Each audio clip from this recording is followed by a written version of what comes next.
আমি জিজ্ঞেস করেছিলাম এটার আনুমানিক দাম কত হবে। উনি বলেছেন যে ৩ লক্ষ টাকার মতো হবে। তো এই ছোট দামটা ইনশাল্লাহ আমার জন্য বেয়ার করবে। এটার জন্য বাংলাদেশে এই ধরনের একটা প্রতিষ্ঠান জাতির প্রয়োজনেই করা হয়েছিল, কিন্তু আজকে এই প্রতিষ্ঠানটা খুবই অবহেলিত, উপেক্ষিত।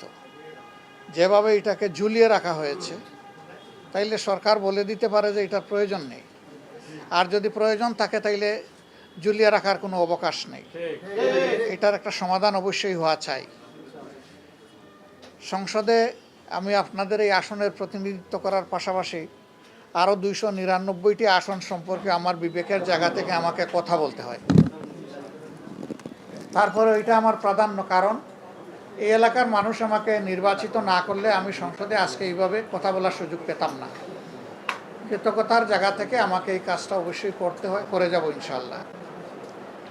দাবি যেগুলো আপনারা বলেছেন, অসঙ্গত কোনো দাবি এখানে উত্থাপন করা হয়নি, সবগুলাই সঙ্গত দাবি। সংসদে যেহেতু সময়ের সীমাবদ্ধতা থাকে, আমি হয়তো যত পয়েন্ট আপনারা বলেছেন সব পয়েন্টে কথা বলতে পারবো না, কিন্তু বেসিক যে 3-4টা পয়েন্ট সেইটা আমি তুলে ধরার চেষ্টা করব।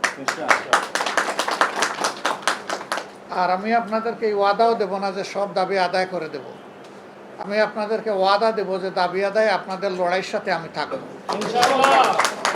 আপনারা লড়াই চালিয়ে যাবেন, আমি আপনাদের একজন সহযোদ্ধা হিসাবে এই লড়াইয়ে অংশগ্রহণ করব, কারণ এটা আমার দায়িত্ব। এই সেবাটা তুলনামূলকভাবে সাশ্রয়ী এবং পার্শ্ব প্রতিক্রিয়া মুক্ত, তাইলে এই সেবা কেন আমরা নেব না? এর প্রয়োজনীয়তা হয় আমরা উপলব্ধি করি না, অথবা এই সেবার পক্ষে বড় গলায় কথা বলার জায়গা মতো লোক নাই, এই জন্য উপেক্ষিত। এটা তো হওয়া উচিত নয়। আমাদের সরকার, বর্তমান সরকার ঘোষণা করেছেন সবার জন্য স্বাস্থ্য সেবা নিশ্চিত করা হবে। তো এখানে যে শত শত রোগীরা এখানে আসে প্রতিদিন সেবা নিতে, তারা কি সবার মধ্যে পড়ে না? তারাও তো সবার মধ্যে পড়ে। যেহেতু তারা সবার মধ্যে পড়ে, কাজেই এখানে উপযুক্ত অ্যাটেনশন দিতে হবে। রোগীদের একটাই হাহাকার দেখলাম যে আমরা ঔষধ পাই না। অবশ্যই এটা ঠিক যে সরকারি মেডিকেল কলেজ হসপিটালগুলোতেও রোগীদের একই হাহাকার, কিন্তু একটু কম, এখানে বেশি। ঔষধ কি দিবেন না দিবেন, ক্যাপাসিটির ভিতরে 30 লাখ টাকার বোধহয় একটা ফান্ড পেয়েছিলেন। আমাদের প্রিন্সিপাল সাহেব বললেন যে ইতিমধ্যে প্রায় শেষ হওয়ার পথে। তো চিমটিয়ে চিমটিয়ে যখন দেওয়া হবে, স্বাভাবিকভাবেই এটা সাস্টেইন করবে না। এর একটা পলিসি থাকা উচিত। আমি মনে করি যে আপনাদের জন্য সবচেয়ে বড় দাবি হওয়া উচিত, দাবি আদায় করার জন্য লড়াই করা উচিত, সেটা হলো যে এর জন্য একটা আইন তৈরি হওয়া উচিত।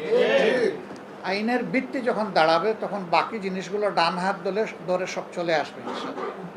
একে একে আসবে, একদিনে আসুক অথবা না আসুক।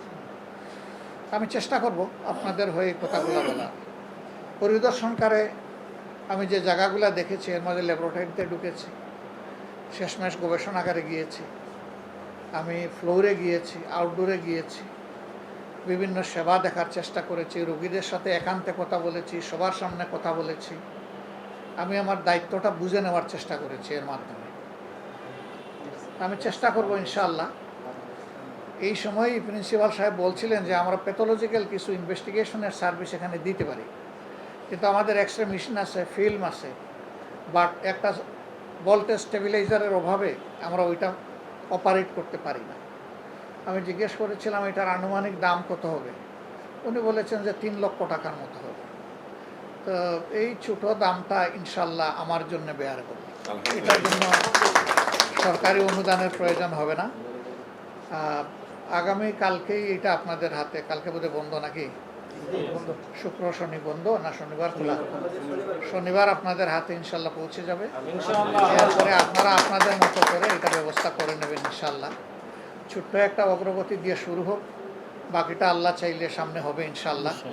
আমাকে সম্মানিত করার জন্য, আমার এলাকায় মেহমান বানানোর জন্য, নিজের ঘরে গেস্ট হিসাবে কবুল করার জন্য, জানি না দুনিয়ার কোনো জায়গায় ব্যবস্থা আছে কিনা যে ফ্যামিলির লোকেরা ফ্যামিলিতে গেলে বলে গেস্ট আসেন আসেন, ওয়েলকাম আপনাকে। তা আমি গেস্ট হয়ে থাকতে চাই না, আপনাদের একজন হয়ে বাঁচতে চাই। সবাইকে ধন্যবাদ। আসসালামু আলাইকুম।